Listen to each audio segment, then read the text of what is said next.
Hi everyone, and welcome to my next video in the Bayonetta series for the Xbox 360. This is Chapter 10, Paradiso-A Sea of Stars.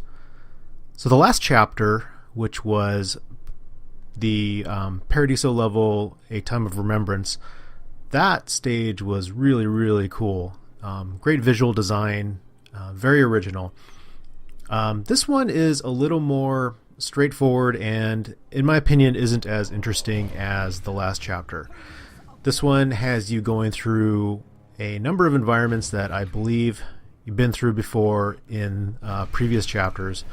So at this point, I feel like there are certain things in the game that are getting recycled, and you're starting to see the same bosses again, and their patterns are different, but at the same time, you know, it's kind of a old stereotype of video games having to fight the same bosses over and over.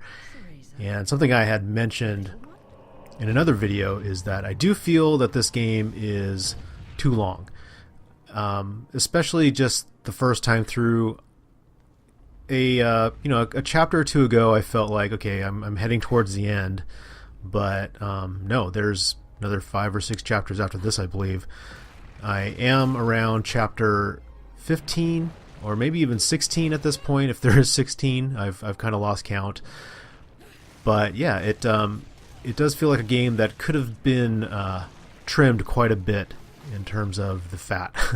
The story and these cutscenes, I also think are kind of too long, and there's a lot of cool combat in them, and they show a lot of acrobatics and fun gunplay and fighting between you and the enemies. But at the same time, I feel like they could have really tightened things up and moved the story along much faster, and also made some of the levels shorter. There are times where you're just kind of running down empty corridors and the same corridors you've seen in the game beforehand. So I do hope that those things are addressed in Bayonetta 2, so that it feels like a much more cohesive and better paced action game. And again, this was the first title in the Bayonetta series, and so there wasn't a whole lot to compare it to. But it shows signs of a first game in a series, and so again, I am looking forward to seeing how different its sequel is on the Wii U. So getting back to the stage again, you're facing off against a lot of the same enemies. I don't believe there have been any new enemy introductions in this chapter, which is slightly disappointing. Here's the chainsaw torture attack that you saw 5 or 6 chapters ago. Pretty visceral and nasty. And then here, you are facing the boss that you faced earlier in the game. A little different arena, but the attacks and the evasion techniques are pretty similar. So they do these stomps, and the heads go down. You can attack them, and eventually you'll take them out. Doesn't seem to have as much health as he did earlier in the game, and that's because you have to fight the second big boss again. So right here you take him out. I believe that was Fortitude, and then this is Temperance, I believe. And so it's not as involved as it was before, but he does fire things at you and punches you, and you have to evade. And here's another thing, the bosses are so big and take up so much of the screen that sometimes the camera angles can be a bit confusing. And right here, I just kind of take him out with my guns. You kind of just chip away at his health, but if he's low enough, you can just take him out that way. Kind of lame, but that's okay.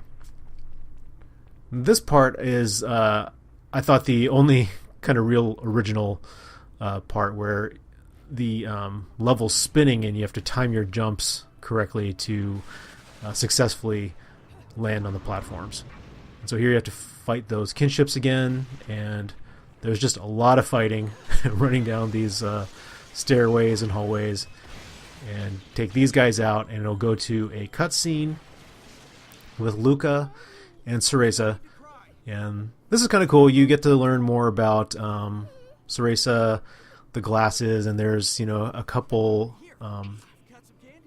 bits of information that start to tie things together. And that happened earlier in this chapter where Bayonetta is looking at that piece of stone, and it has both her name and Jean on there as well. So it's kind of cool how the story is beginning to tie together and you're starting to make all the connections. But yeah, I like Cereza.